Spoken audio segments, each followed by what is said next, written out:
dismantling systemic oppression, strengthening local economies, fostering equity and inclusion, cultivating communities for social good. We are motivated to leave the world a more just and compassionate place than we found it. A lofty goal? Maybe. An unreachable goal? Absolutely not. This is Impact Out Loud, the podcast that empowers bold impact for good, powered by Prospera Partners.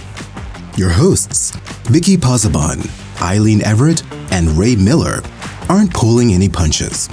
They are diving deep, unpacking the challenges facing the nonprofit and social sectors, what is and isn't working, and offering systems-level solutions to address the truly transformational leadership that's needed for social enterprises to better their communities. This is the Impact Out Loud podcast. Now here are your hosts.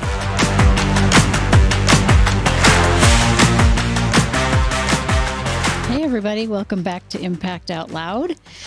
Looking forward to digging into our topic today, which is the value of place. We're going to talk about it, and Ray is going to share a lot of her wisdom with us about community planning and community development planning and urban planning. So we're going to dig into that in a minute.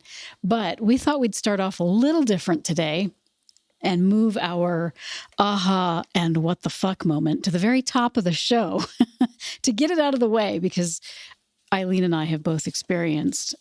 My what the fuck today was the traffic disaster snarl on our freeways in Albuquerque, and super annoying. And I'm one of those people who actually appreciates construction and the rebuilding of our roads and infrastructure, but because it's necessary for, keeping our civilizations going. But it was really super annoying, and people are just kind of annoying, right? When you get into those situations. So that's my moment, was this morning, my what the fuck. Eileen, how was your drive in? Yeah, I'll just build upon that, because that was my WTF, was around traffic. And I pulled up because it's so interesting to watch people's behavior and connecting things that might not seem like there's a connection, but people's driving behaviors have changed the last few years during the pandemic. And I pulled up this article from the New York Times called "Vehicle Crashes Surging." And the data that they share in this article talks about data from the summer of 2019 compared to the summer of 2020. Per capita vehicle deaths, so fatalities from vehicular accidents, rose 17.5% in that time period, which is counter to people were actually driving less in the summer of 2020 and in the spring of 2020. Mm-hmm. And cars are safer than they've ever been. So what's on my mind is kind of the WTF around linking all of these things, and how people drive is also an expression of their mental state and mental well-being. And people are more aggressive and not paying attention and drifting over in lanes. It's causing accidents and leading literally to deaths. So that's kind of what's on my mind, is thinking about how our mental well-being comes out maybe in some unexpected ways, including on the roads. Mm-hmm. For sure. Ray, how about you? Yes, this all resonates. I feel like this is something I spend a lot of time thinking of, and I probably could come up with a lot of WTFs around how we've developed in this country. And I think I just want to use that to open up into what we're going to talk about today. Like Vicki said, we're going to talk about place and the value of place. And for those who don't know, I think I've said it before, but I did go to school for urban planning, and that was very transformational for me. I was always like a social justice minded person, but actually got a chance to root that in place. And that really opened a lot of my thinking up for me. And I feel like there's many different ways to approach talking about it, but it's something that I feel like I'm on this soapbox all the time of it's not talked about enough. And I think everybody needs some sort of urban planning knowledge to understand why we're in the place that we're at. And I do want to share, my friend shared a meme yesterday, and it says, every friend group needs someone who constantly talks about how you need to build places for people instead of just cars. It's like, oh, that's me. Like, that's me all the time. It is you. And I always appreciate when you bring it into our conversations with clients, or even when we're facilitating community of practice work. You always bring in that idea of creating spaces, human spaces, and how do we create those human spaces for community to truly happen? Absolutely. And as I was thinking about this today, I wrote down that we have to look back in order to look forward. And if we look at the history of our cities, that is so eye-opening to how we got to this place today. Even in a lot of our conversations, we talk about things like systemic oppression, systemic racism, the patriarchy, things like that. And in that same vein of we're getting better at having these conversations, it's still not always getting contextualized into place and how that has been, impacted daily. Like, for example, like a lot of our highway development, I don't think a lot of people know that a lot of times that took cutting right through neighborhoods, and often the neighborhoods that they were choosing were the poor neighborhoods, the Black neighborhoods, brown neighborhoods, right? Anyone who was not like white, affluent, and protected was subjected to development that they didn't get a say in. We're also very reactionary. This country hasn't been the best at a long-term thinking. I started my education in 2007, which is now feels like a long time ago. And then it was like this constant narrative of we're experiencing massive population growth and we're not ready for it. And it was like repeated. And here we are in 2023 and we're not ready for it, right? Like housing is an issue, traffic is an issue, water resources are an issue, and it's all connected. And can I just interrupt you for a minute? Yes, because please. That for me brings up what has happened over the last 3 years with the pandemic and people leaving city centers to get out of those city centers and come to more rural and smaller communities, and the impact that that has had on smaller communities and those that lack the infrastructure to support that kind of influx of traffic and people. I mean, it's not just road infrastructure. It's some of our cities and small towns don't have enough service providers, like literally the gas stations and the grocery stores and the things that you need on a regular daily basis, right? And when more and more people start moving into those areas, that's a burden on those communities. And a whole other pathway for us to go down on another podcast is water. Oh, boy. Talk about in the Southwest. Water has been an ongoing conversation for decades, but people are still moving to rural areas in the Southwest and urban areas without much forethought for water right now, and especially how human-caused climate change is affecting water resources. All these things, water, traffic, infrastructure, and even, Ray, like what you were saying, like the history, people don't know the histories, and we can still see some of that playing out today, evidence of that think of your closest urban area. The wealthiest neighborhoods aren't the ones that are adjacent to highways. They're the ones that are furthest away, generally away from the traffic and the noise and and pollution and all of it.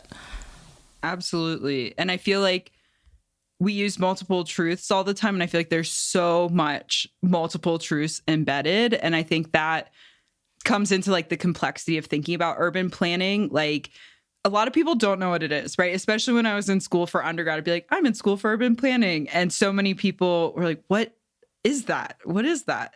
And it's a lot of things, right? It is water management. It is transit. It is housing. It is community and civic engagement, right? There's like all these pieces that, that's the complexity of our cities. That is the diversity of people engaging with community. And I guess one thing, like kind of thinking about what you were saying too, Vicki, of, people moving around and not being prepared for it, things like that. It brings in this idea of gentrification as well, which has been, really heightened, again, probably since I started college. So in the last 15 years or so, we've seen, in the 50s, there was white flight, suburbanization, fleeing cities. Mm-hmm. And by the time I got to college, there was kind of this resurgence and pull back into our urban environments. But there wasn't necessarily a level of respect or responsibility in that. And I think that's where you're seeing some of this negative outcome and pushback, especially from people who've been in the communities, especially if I think of, I just moved back here from the Bay Area. I mean, that is a place that's really been hit hard, where I'm from Cincinnati originally, and there's some neighborhoods that definitely were impacted by gentrification, but you could most likely move to another neighborhood. In a place like the Bay Area, it's pushing people completely out of the area. And how impactful is that? You can't even live near your families anymore. And again, to bring in the multiple truths, I'm somebody who believes everyone should be able to live somewhere. I'm somebody who's been a bit transient and on the receiving end of well, you haven't been here, you didn't grow up here. And I don't think that makes me less of a community member.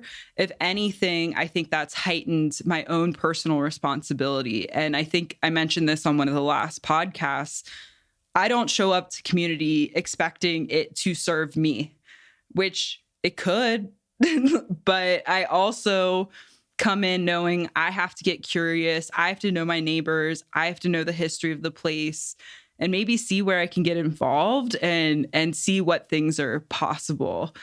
And that scale is large and small, depending on, where you have access to things or what you're involved with. Mm-hmm. I'm curious, around this idea of getting curious about place and where we live. I mean, I think all three of us, New Mexico is our chosen home, but we weren't born and raised here. And I think back to my own experience of I didn't choose to be born and raised in New Jersey, and I'm super grateful for my time there. And I chose to then move, and I've lived in New Mexico longer than any other place in my life. In terms of number of years, I feel very connected to this place. And so I'm curious, Ray and Vicki, what does it mean to get curious about place? That's a great question. I was thinking about that today, too, as I was driving. The commute, for those who are listening, between Albuquerque and Santa Fe is about an hour long. And it's beautiful landscape. I mean, it's very uninterrupted landscape. It's not developed. There's Pueblo communities all along the stretch on either side of the freeway, and you see for miles and miles and miles. And I was thinking about that. That's an important piece for me, is that it is open spaces, right? I grew up in Toronto. I was born in northern Ontario, Canada, in the woods on a lake, on Lake Superior, in fact. And so I had that experience of growing up in a very rural but vacation kind of community. And we were not the only, but a handful of the only year-round residents in that community. And that was certainly an interesting experience of place, because we saw that place differently than those who came to vacation in the summer or only came out for a few days in the wintertime. So very different to be rooted year-round in that kind of place. And then moving to Toronto as a teenager, and a whole different experience of city life and public transportation like I had never experienced in my life. And suddenly I felt like the entire world had opened up to me because of cultures and because of the access to public transportation and being able to jump on a bus and a subway and get to one of the best libraries in the world. Was like, my mind was blown as a teenager. It was my favorite place to go and hide out on a Saturday. So that's my little secret that my family doesn't even know that I used to do that. They were like, "Where were you all day?" I'm like, "I was at the mall." I wasn't. I was at the library in downtown Toronto, but I didn't want my family to know that I'd taken the subway as a teenager. So, different places have different value to you. And New Mexico, to me, it also is the longest place that I've lived. And that is a choice. And it's because of those wide open spaces, the amazing culture, the beautiful people. We have amazing food. And it feels to me like home, like and nowhere else I've ever lived in some ways. And for me, that's kind of weird to define, like what is home? And for me, it's because I've found a community here in a way that makes sense to me. And I feel like I bought into New Mexico and New Mexico bought into me, if that makes sense. I don't know how else to explain it. But when you move somewhere and you're like, nah, I don't know if this place actually likes me. You don't always feel like it's a good fit. And I just felt like New Mexico was a good fit for me. Well, I kind of want to connect things that you were both talking about. And I was just laughing because I feel like I've had the opposite reaction in most places. Like I'm maybe opposite from both of you, where I've never lived in one place long. And as much as I don't aspire to be uber transient, it just keeps happening. And so, yeah, I don't always relate to that. Like, this is 100% the place. And maybe it has to do like, I'm the child of divorce. I'm also Jewish, right? There's this like theme of kind of uprooting. But I kind of want to get back to like Eileen's question of like getting curious. And also you were bringing in things like transit too and open spaces. And it just makes me think of something we use a lot too, of not getting stuck in what's old and thinking about what's possible. And a topic that's actually become a little bit more mainstream, and unfortunately because there's been some conspiracy theories around it, is this idea of a 15-minute city. And we learned about this idea in school of, maybe an ideal or an aspirational neighborhood is knowing that you have everything of your basic needs within like a 10 or 15-minute walk or bike ride. So that might be post office, library, grocery store, things like that. And to know that it's accessible and you don't have to get in a car to go there. And I really feel like that's so freeing. And that's kind of what you were touching on, Vicki, as well, right? Small towns have their value and rural spaces have their value, and it's not to discount that. I also think that there is kind of this empowerment in a lot of our urban environments to know that you are free to explore, and a car kind of weighs you down in that space, right? You have to think about parking. Is there going to be traffic? Things like that. I think there's some quote that's like, bringing a car into the center of the city is like putting your bathtub in the kitchen. Like it just, you can do it, but it like doesn't really make sense. New Yorkers have been doing that for a long time. I've been to apartments in New York City where the bathtub shower was literally in the kitchen. Right? You can do it, but does it make sense? I don't know. Maybe not. And you were talking about open spaces as well. And I think about Europe and places like that where once you're outside of these like dense environments, it just opens up right away, right? You don't see this like sprawling development that we have a lot in this country. And I will say, I think New Mexico is unique in that there is an abundance of open space. And maybe a lot of the middle of the country looks like that, right? There's like huge open space.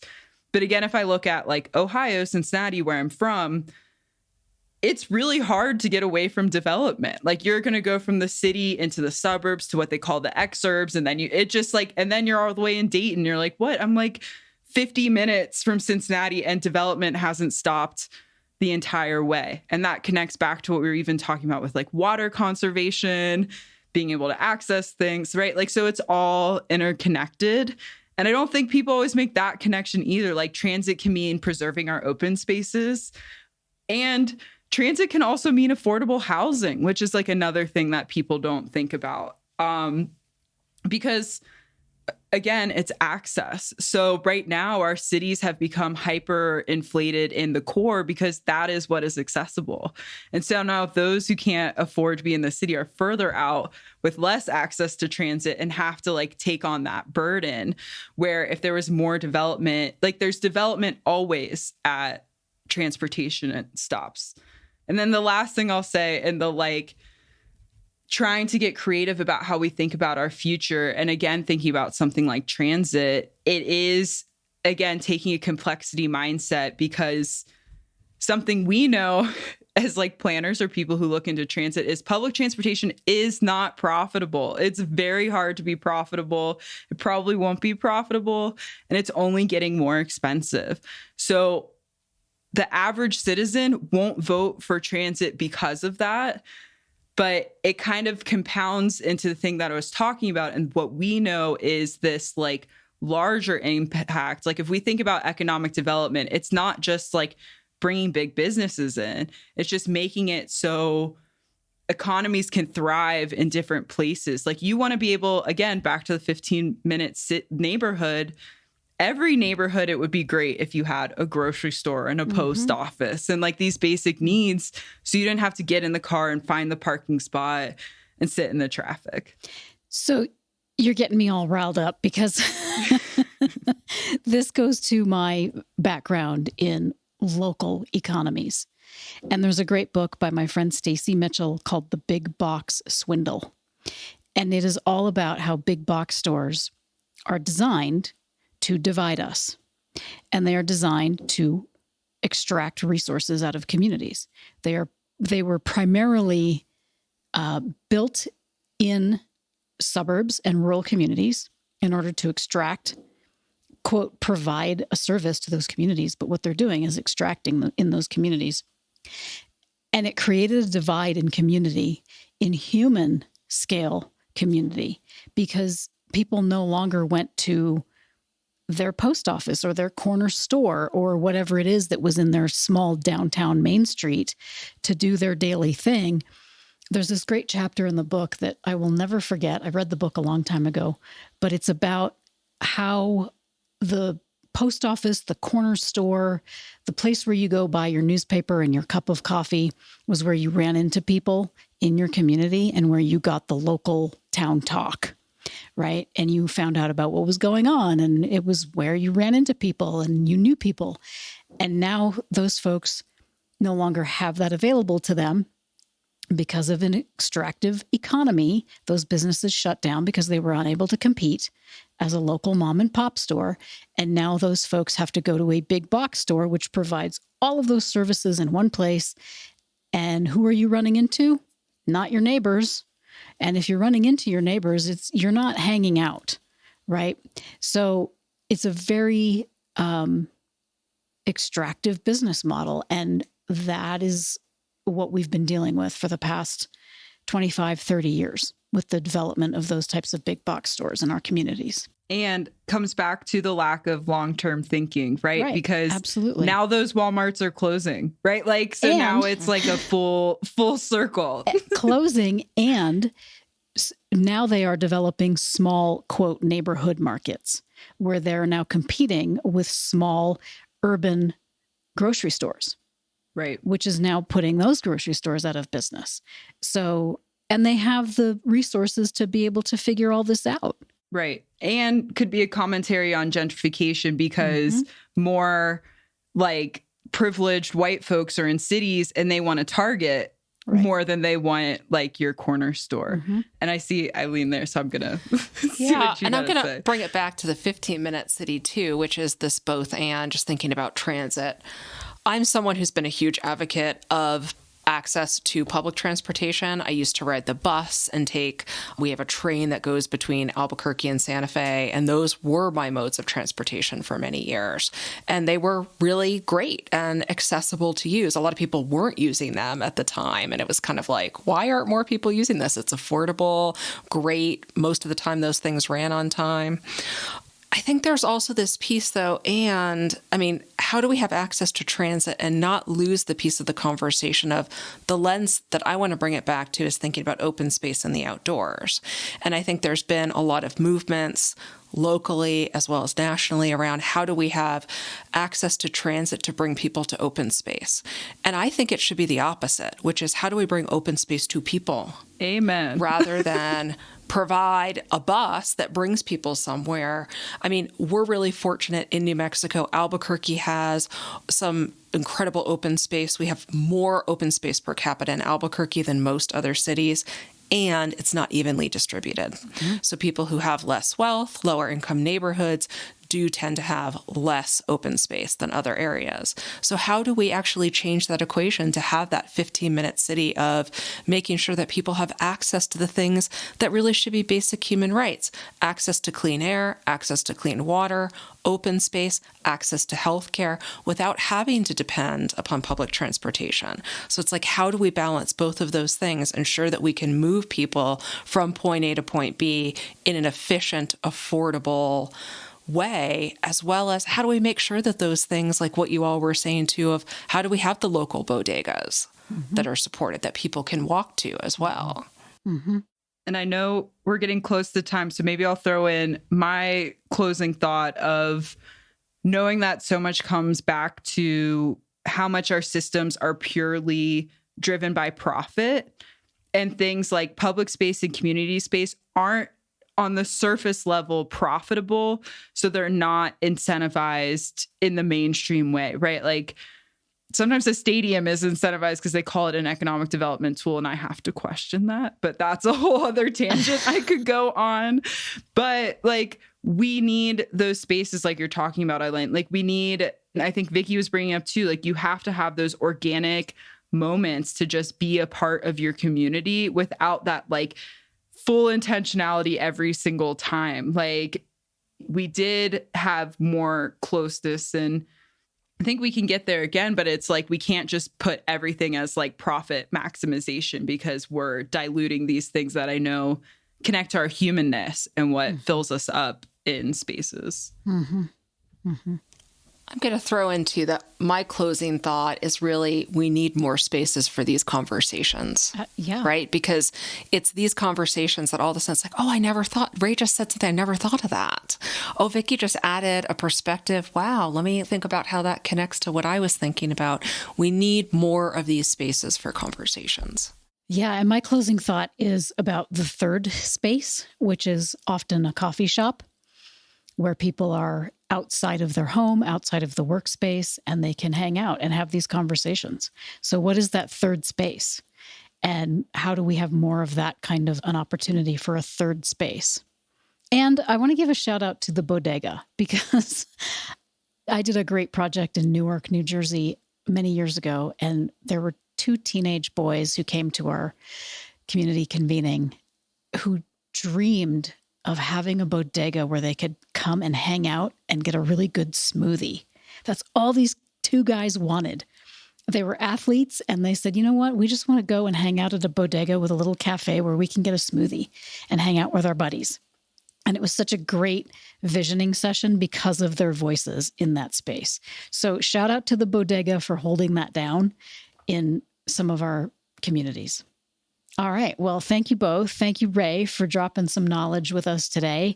And next session, we're actually going to talk about the value of workplace and what that means and how it ties back to all of this. So tune in to our next episode, and we will see you next time on Impact Out Loud. Thank you for listening to the Impact Out Loud podcast, the podcast that empowers bold impact for good, powered by Prospera Partners. If you liked what you heard, subscribe to Impact Out Loud wherever you get your podcasts, and follow Prospera Partners on your favorite social media. If you are inspired to make community-based solutions and systems change, Prospera Partners offers workshops and programs that are open to all. For more information, visit prosperapartners.org. Thank you for joining us. Until next time, be well and do good.